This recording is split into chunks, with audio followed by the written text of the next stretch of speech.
ஒரு பேரே வரலாறு அழிச்சாலும் அழியாது அவன்தானே ஜனநாயகன். இந்த பாட்டை வச்சே கண்டுபிடிச்சிருப்பீங்க. நம்ம இன்னைக்கு என்ன படத்தை பற்றி நீங்கள் பார்க்க போகிறோன்னா, வினோத் அவர் டைரக்ஷனில் மாண்புமிகு தமிழ்நாடு முதல்வர் தளபதி விஜய் அவர்கள் நடிப்பில் வெளிவந்திருக்க கடைசி படமான ஜனநாயகன். இந்த படத்தை ஒரு ரிவ்யூ தான் பார்க்க போகிறோம். Welcome back to Allwood review. வாங்க வீடியோக்குள்ள போகலாம். படத்தோட உண்மை என்னன்னு கேட்டிங்கன்னா, ஜிவிஎம் கௌதம் வாசுதேவ் மேனன் அவர் மகளான பைஜு அவங்களை எப்படியாவது ராணுவத்தில் சேர்க்கணும் அப்படிங்கிற மாதிரி அவர் போராடுறாரு. ஒரு எதிர்பாராத விதமா ஜிவிஎம் இறந்து போறாரு. அதுக்கப்புறம் அவர் நினைச்சதை தளபதி விஜய் அவர்கள் கதாநாயகன் அதை கையில எடுத்து மமிதா பைஜு தன் மகளா வளர்க்குறாரு. ராணுவத்தில் எப்படியாவது சேர்க்கணும் அவரு முயற்சி பண்றாரு. சர்வதேச அளவுல மிகப்பெரிய அச்சுறுத்தலா இருக்கக்கூடிய படத்தோட வில்லன் பாபி தியோல் இவரோட சதி வலையில மமிதா பைஜு மாட்டிக்கிறாங்க. அவங்கள்ட்ட இருந்து மீட்கிறதுக்கு தளபதி விஜய் என்ன பண்ணாரு, அப்ப ஜனநாயகத்துக்கு எதிராக நடக்கக்கூடிய சதிகளை முறியடிச்சாரா அப்படிங்கிறது தான் மீதி கதை. படத்தை பாத்தீங்கன்னா திரை தீ பிடிக்கும் அப்படின்னு கேள்விப்பட்டிருப்பீங்க. அந்த படத்துல உண்மையாலுமே தளபதி ஸ்கிரீன் பிரசன்ஸுக்கு திரை தீ பிடிச்சி எரிஞ்சுதான் சொல்லுவேன். கண்டிப்பா அந்த அளவுக்கு ஒரு மாசம் இருந்திருக்கு.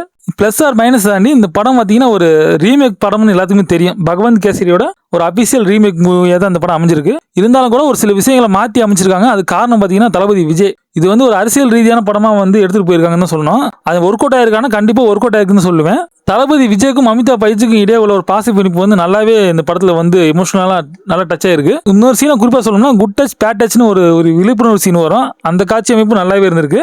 இன்னொரு மிகப்பெரிய பலம் இந்த படத்துக்கு பாத்தீங்கன்னா அனிருத் ரவிச்சந்திரன் அவரோட இசை பாத்தீங்கன்னா வேற லெவல்ல இருந்துதான் சொல்லுவேன். கண்டிப்பா அதுலயும் தளபதி கச்சேரி அப்படிங்கிற சாங்ல ஒரு கிளாஸாவும் ராவண மவண்டா அப்படிங்கிற ஒரு பாட்டுல நல்ல ஒரு மாசாவும் செல்ல மகளே அப்படிங்கிற ஒரு சாங்ல வளர்ப்பு தந்தைக்கும் மகளுக்கும் உள்ள ஒரு இடையே உள்ள ஒரு பாசத்தை வெளிப்படுத்தக்கூடிய ஒரு பாட்டாவும் எமோஷனலா கனெக்ட் ஆயிருக்கு. இந்த மாதிரி ஆல்ரவுண்டா பர்ஃபார்மன்ஸ் பண்ணிருக்காங்க தளபதி விஜயும் சரி அனிருத் ரவிச்சந்திரன் சரி இசையில. படத்தில் நடிச்ச ஆக்டர்ஸோட பர்ஃபார்மன்ஸ் பத்தி நான் கண்டிப்பா சொல்லி ஆகணும். அதுல கதாநாயகன் தளபதி விஜய் ரொம்ப நாள் கழிச்சு ரசிகர்களுக்கு ஒரு நல்ல விருந்தாவே இந்த படம் அமைஞ்சிருக்கு. அந்த அளவுக்கு அவர் நடிப்பை போட்டிருக்காரு. ரசிகர்கள் என்ன எதிர்பார்ப்பாங்களோ அது எல்லாத்தையும் இந்த ஸ்கிரீன்ல கொடுத்துருக்காருன்னு சொல்லணும். கண்டிப்பா மமிதா பைஜு அவங்களோட நடிப்பு நல்லாவே வெளிப்படுத்திருக்காங்க. இந்த படத்துல நல்ல ஒரு எமோஷனல் கேரக்டர் நடிச்சிருக்காங்க. ஜிவிஎம் அவர் கொடுத்த கேரக்டர் நல்லாவே நடிச்சு கொடுத்துட்டு தான் போயிருக்காரு. பாபி தியோல் அவருக்கு கொடுத்த கேரக்டர் எந்த அளவுக்கு ஒரு மிரட்டை எடுக்க முடியுமோ அந்த அளவுக்கு மிரட்டை எடுத்துக்காருன்னு சொல்லணும். கண்டிப்பா அவர் உடல் அமைப்பெல்லாம் பாக்குறதுக்கு சூப்பராகவே இருக்கு. இந்த படத்தை நல்லாவே அமைஞ்சிருக்கு. எனக்கு தெரிஞ்சு இந்த படத்தை நான் மைனஸ்னு எதுவுமே நோட் பண்ண மாட்டேன். ஃபைனலா ஒரு விஷயம் சொல்லணும்னா, ரீமேக் படம் இது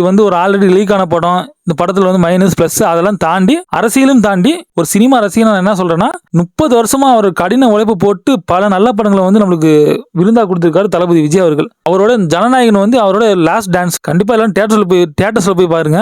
அவருக்கு ஒரு நல்ல சென்டாப்பா அந்த படம் அமையணும் அப்படின்னு நான் நினைக்கிறேன். அது மாதிரி நீங்க நினைப்பீங்கன்னு தெரியும் எனக்கு. அதனால கண்டிப்பா தியேட்டர்ஸ்ல போய் பார்த்து என்ஜாய் பண்ணுங்க. இன்னொரு விஷயம் குறிப்பா சொல்லணும்னா, இது ஒரு ஏ சர்டிபிகேட் மூவி. அதனால என்ன பண்றீங்கன்னா 12 வயசுக்கு மேல தான் பார்க்கணும். ஏன்னா இது ஒரு சில வெட்டி எறியக்கூடிய காட்சிகள்லாம் இடம்பெற்றிருக்கு. அது பிளர் பண்ணிருக்காங்க. இருந்தாலுமே 12 வயசுக்கு மேல இருக்குன்னு பார்க்கணும். இந்த வீடியோ பிடிச்சிருந்துச்சுன்னா லைக், ஷேர், கமெண்ட், சப்ஸ்கிரைப், மறக்காம பெல் ஐகான் கிளிக் பண்ணுங்க. Thank you guys.